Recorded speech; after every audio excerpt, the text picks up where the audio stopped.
Buenos días amigos, el calendario electoral avanza y hasta hoy las organizaciones políticas pueden conformar alianzas y reducir en algo la papeleta presidencial. Las agrupaciones de izquierda, Revolución Ciudadana, Reto, Centro Democrático, Pachacutic y el Partido Socialista ya cerraron las mesas de diálogo y la idea de un binomio de unidad, bueno, hasta ahora no se concreta, parece que se ha hecho agua. Socialistas y Unidad Popular quedaron muy cerca de una alianza, fórmula que ya usaron en 2019. Por otro lado, Reto, Revolución Ciudadana y Centro Democrático están en conversaciones para impulsar a Luisa González todos juntos.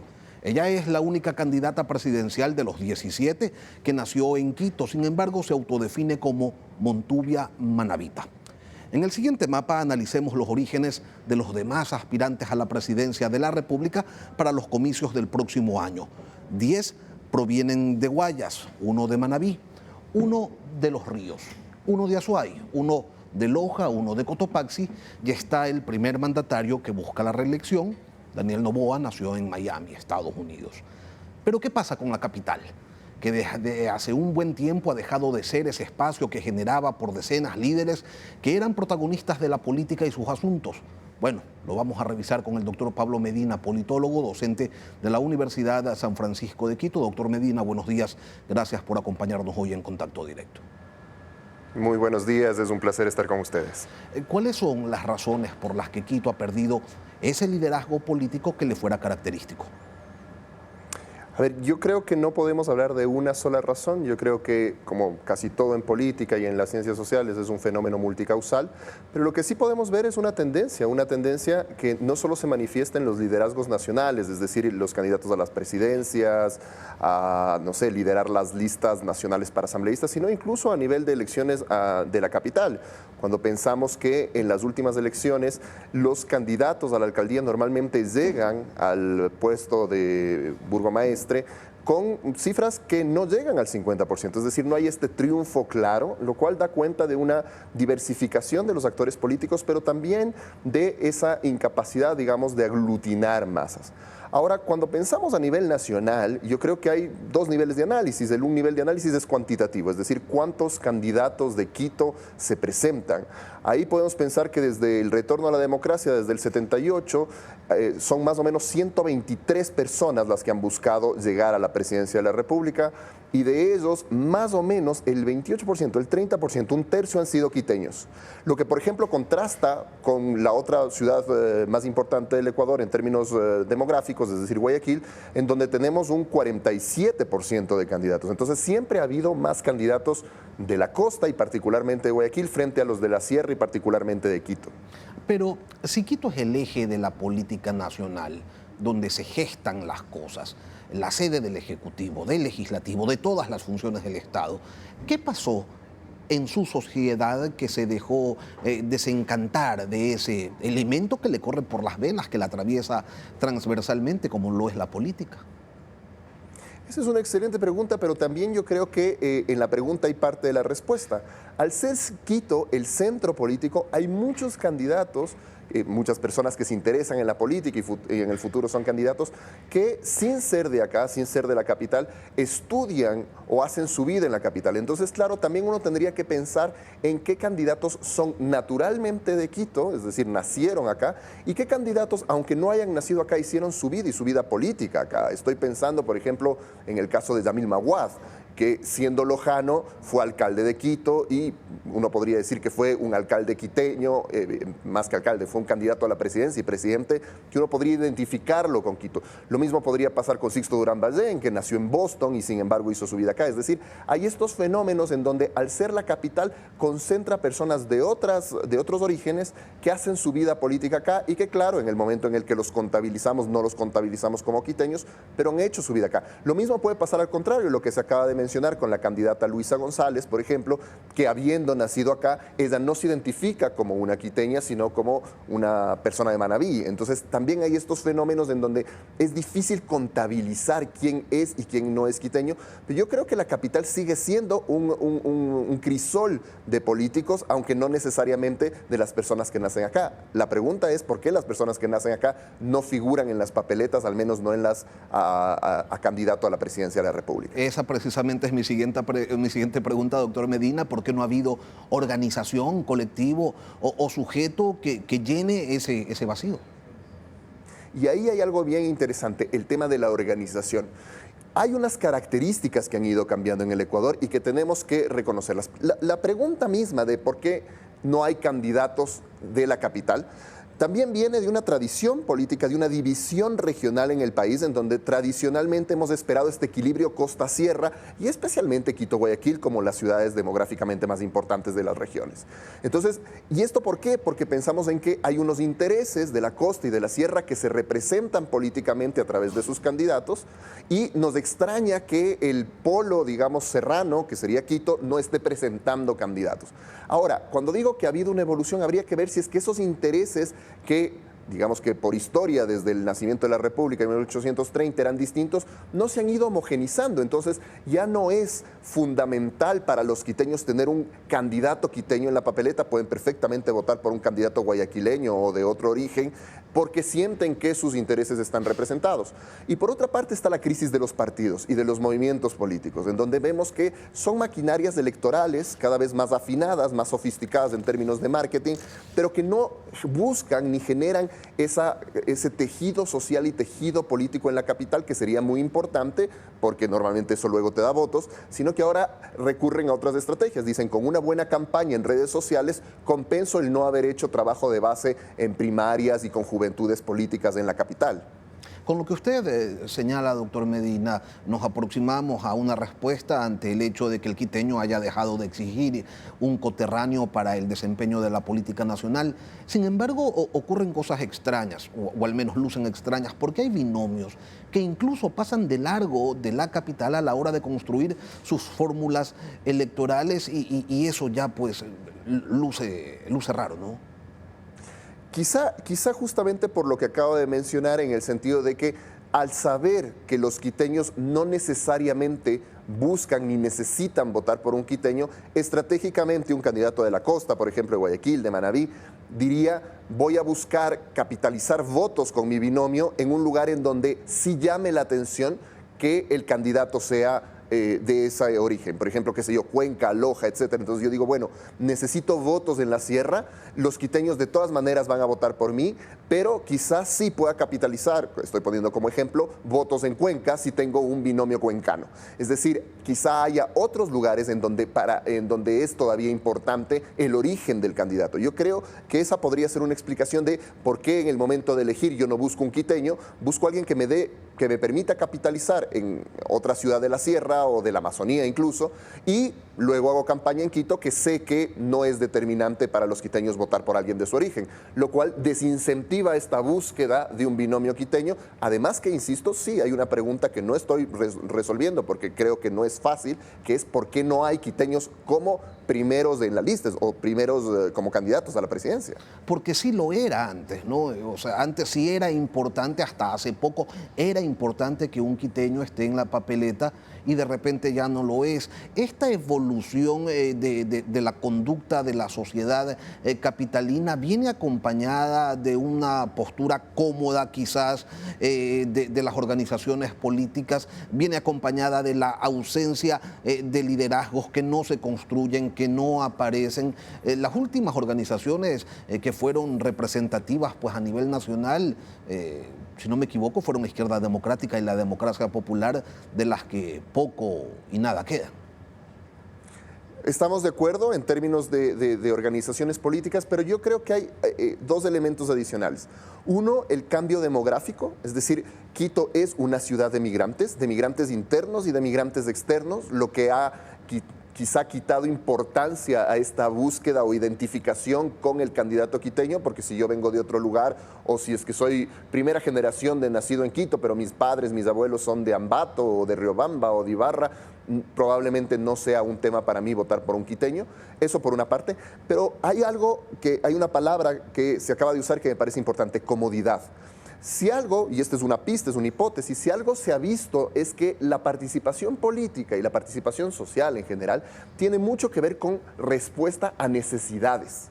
Es decir, la gente se organiza, los tejidos sociales funcionan. ¿Por qué? Porque responden a necesidades para demandar recursos del Estado, servicios, o también para resolverlos en comunidad.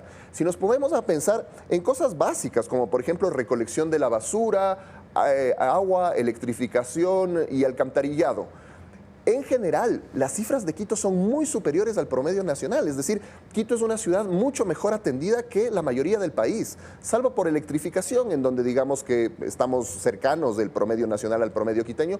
Pero si pensamos en recolección de basura, si pensamos en alcantarillado, las cifras en alcantarillado a nivel nacional nos llegan al 70% y en Quito superan de largo el 90%. Entonces, uno podría decir, mira, Quito está cómodo en el sentido de que no tiene que demandarle grandes cosas al Estado central. Entonces tampoco tiene esa necesidad de organizarse y tener un candidato que represente los intereses quiteños, porque probablemente está mejor servida que el resto del país en promedio. Evidentemente hay zonas que están muy mal servidas, con muchos problemas, por supuesto, pero en promedio, con respecto al resto del país, está mucho mejor que otras ciudades. Usted hacía referencia hace un momento y decía que esta ausencia de líderes no solamente se da en lo nacional, sino también en lo local.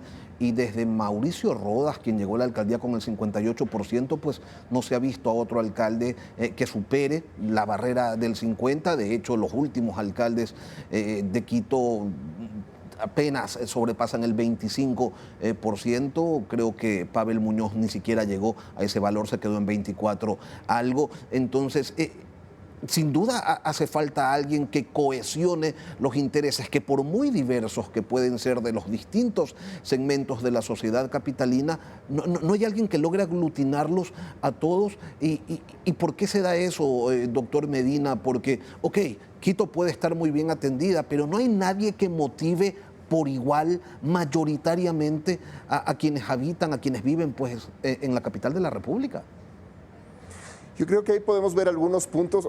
Para comenzar, incluso el caso de Mauricio Rodas yo creo que es excepcional, porque no creo que él por sí mismo aglutinó ese apoyo, sino más bien yo creo que ese fue un voto de castigo, digamos. Recordemos que su principal rival fue Augusto Barrera. Yo me atrevería a decir que el último candidato que realmente motivó una votación por sobre el 50% fue Paco Moncayo. Entonces vemos que ha habido un declive, en efecto, de la capacidad que tienen los alcaldes, los candidatos incluso a la alcaldía en Quito. Entonces, sí, en efecto, no hay quien aglutine, y esto puede obedecer a la diversificación de la ciudad, a la complejización de la ciudad.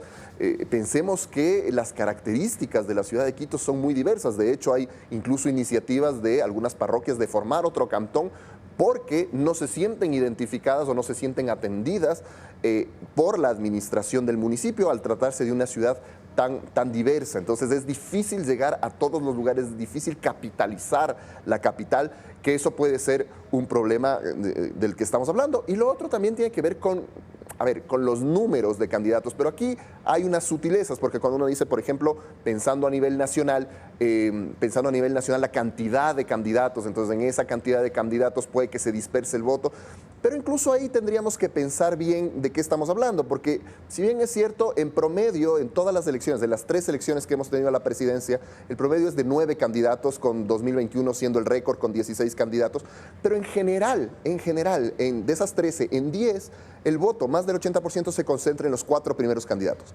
El tema es quiénes son esos 4 primeros candidatos, y ahí sí vemos que a partir del 2002 los quiteños normalmente no estamos ahí. Entonces no existe esta consolidación del voto en la capital, por lo tanto quizá no es atractivo tener un candidato quiteño en lo nacional, porque si es que no va a concentrar el voto en la capital, puedo buscar a alguien más que me ayude a tener algo de voto en la capital y a concentrar el voto en otros lugares, lo que hablábamos que para quienes podría ser más importante tener un candidato de ese lugar, pensando en Cuenca o en Manabí en general, que podría ser electoralmente más interesante tener un candidato de ahí que tener un candidato quiteño. Doctor Medina, ¿y a las élites de Quito les da lo mismo, a los gremios, a la academia, a los empresarios, a los profesionales?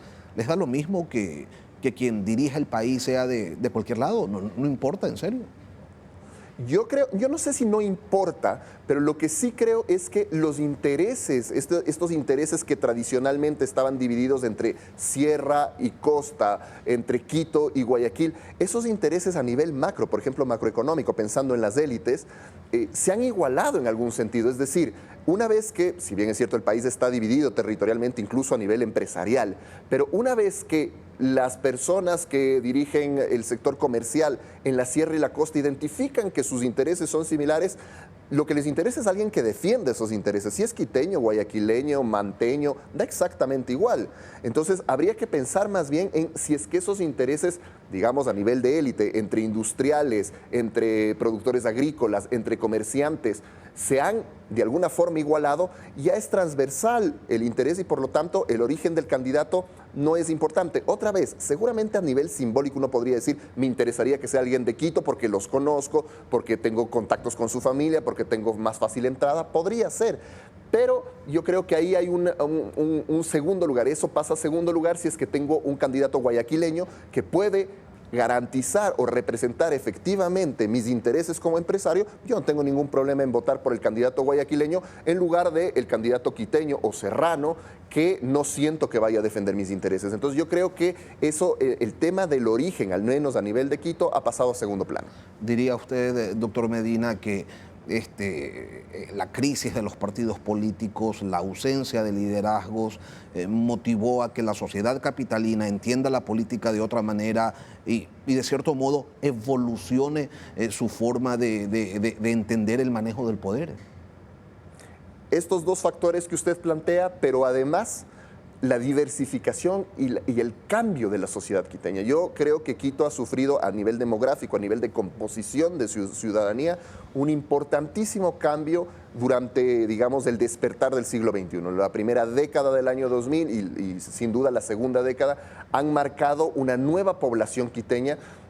Seguramente hay barrios, hay sectores en donde todavía existe este apego, esta identificación con lo que es ser quiteño, con la identidad quiteña, pero yo creo que esa identidad quiteña se está transformando, se está convirtiendo también en una identidad mucho más cosmopolita, en el sentido de que acoge a personas de distintos orígenes y en esa mezcla el apego por el quiteño no es especialmente importante porque todos tenemos orígenes a nivel de abuelos, de padres, etcétera, de otros lugares.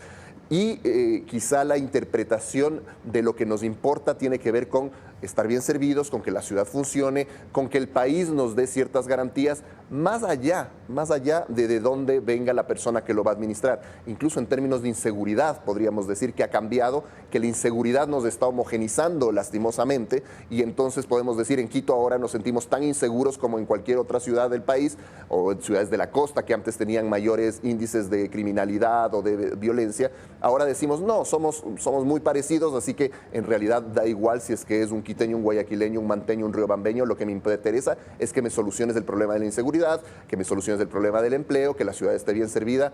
Quien lo haga, si es que es quiteño, bien, qué bueno, me identifico con él, si no, tampoco es gran problema, lo que importa es que me resuelva el problema. Ahora, Quito no ha dejado de ser bisagra a la hora de elegir presidente. Su respaldo, a no ser que ocurran cosas extraordinarias, es fundamental en el momento de una elección presidencial.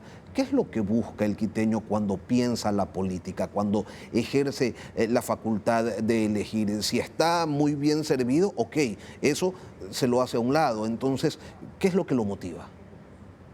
Ahí yo pienso que hay algunos elementos interesantes. Primero, es muy importante decir que sí, Quito sigue siendo la bisagra y digamos que el eje Quito-Guayaquil-Cuenca sigue siendo fundamental. Recordemos, el único presidente que ha ganado la presidencia sin haber ganado al menos una de esas ciudades, es decir, que perdió en las tres y aún así llegó a la presidencia, en primera vuelta perdió las tres, fue Lucio Gutiérrez. Todos los demás candidatos han contado al menos con una de esas tres ciudades. Entonces siguen siendo importantes, por supuesto. ¿Qué buscan los quiteños? Otra vez va a depender de qué quiteños. Todos sabemos electoralmente que, por ejemplo, la parroquia de Calderón es importantísima por la cantidad de personas que aglutina en la capital. Es uno de los bastiones electorales a conquistar cuando uno se está peleando por votos en Quito. ¿Qué busca esa población? Esa es una población de clase media, comerciante, trabajadora, entonces mal servida en algunos sentidos. Entonces, claro, ahí el discurso va a tener que ser sobre seguridad, porque hay temas de delincuencia, sobre provisión de servicios, sobre salud, sobre educación, probablemente.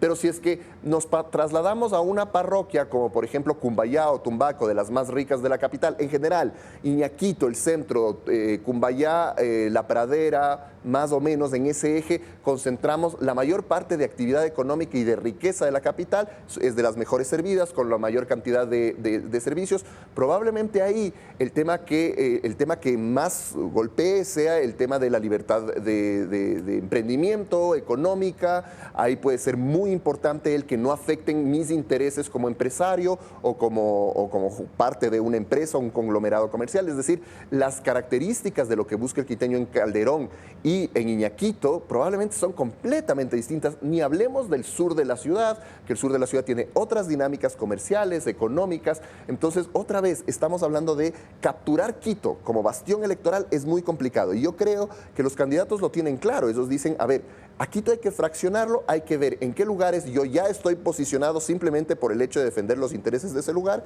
y cómo puedo capturar al menos una parte de los votos de otras parroquias. Yo creo que esa es la estrategia, eso es lo que piensan estratégicamente cada uno de los candidatos, porque saben que Quito como un aglutinarlo, es decir, yo me puedo llevar todo Quito, es muy difícil.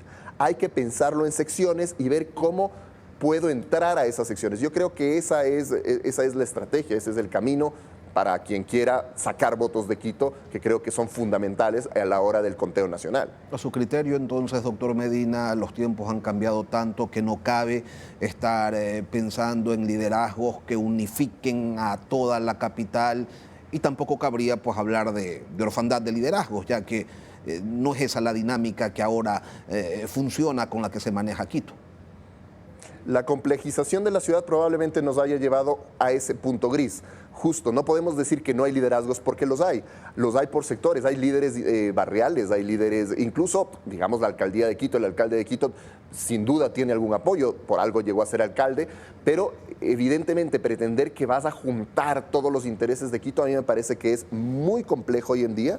No digo que sea imposible, probablemente un candidato con la retórica adecuada, con la construcción a nivel social adecuada podría lograrlo, pero quizá la inversión es demasiado alta y tomaría demasiado tiempo, por lo que la segunda mejor estrategia, pensando en que yo tengo como candidato que alcanzar a nivel nacional, no puedo dedicarle tantos recursos a Quito, es esta idea de no importa que sea quiteño, me voy a concentrar en el sector quiteño en donde puedo sacar votos y con sacarle un poco más en los que no son mis sectores naturales, por llamarlo en algún sentido, me basta para juntar a nivel nacional, llegar a la segunda vuelta y eventualmente a la presidencia del país. Doctor Pablo Medina, catedrático de Ciencias Políticas, gracias por acompañarnos esta mañana en Contacto Directo.